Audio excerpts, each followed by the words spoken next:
بسم اللہ الرحمن الرحیم۔ تعارف امام حسن العسکری علیہ السلام۔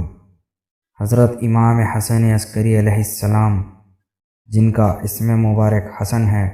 اور آپ کا لقب عسکری ہے، آپ کی کنیت ابو محمد، آپ امام علی نقی علیہ السلام کے صاحبزادے، آپ کا سلسلہ نسب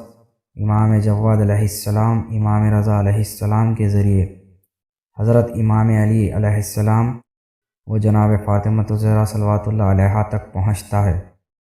آپ کا شجرہ نور محمدی کی ایک شاخ، خاندان عصمت و طہارت کی ایک کڑی ہے۔ آپ کی آمد 10 ربیع الثانی سن 232 ہجری روز جمعہ مبارک مدینہ منورہ میں ہوئی۔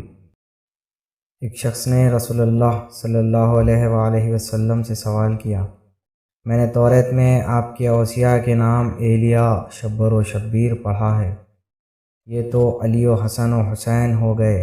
ان کے بعد والوں کے نام کیا ہیں؟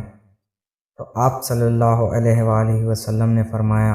حسین کے بعد ان کے فرزند علی جن کا لقب زین العابدین ہوگا، اس کے بعد ان کے فرزند محمد جن کا لقب باقر ہوگا، اس کے بعد ان کے فرزند جعفر جن کا لقب صادق ہوگا،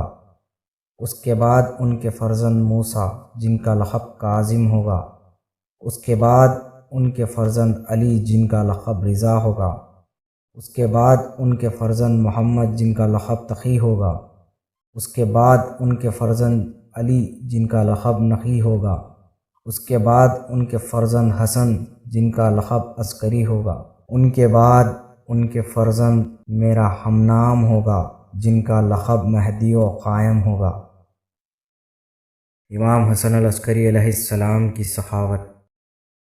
ایک حاجت روا نے بیان کیا کہ ایک مرتبہ میں سخت تنگدستی میں مبتلا ہوا۔ میں نے ارادہ کیا کہ ایک مرتبہ درخواست لکھ کر امام حسن عسکری علیہ السلام سے تعاون کی درخواست کروں، لیکن مجھے حیا مانا ہوئی، اور جب میں اپنے گھر پہنچا تو امام کی طرف سے ایک غلام نے مجھے 100 دینار لا کر دیے، اور اس نے مجھے امام کا ایک خط بھی پہنچایا جس میں آپ نے لکھا تھا، جب کبھی تمہیں کوئی حاجت درپیش ہو تو ہم سے بلا جھجک بیان کیا کرو، انشاءاللہ تمہاری حاجت روائی ہوگی۔ امام حسن العسکری علیہ السلام کے خوبصورت اقوال۔ امام حسن العسکری علیہ السلام نے فرمایا، لوگوں سے بے وجہ بحث مت کرو کہ تمہاری آبرو ختم ہو جائے گی، اور فرمایا، وہ شخص بہت بے چین ہوگا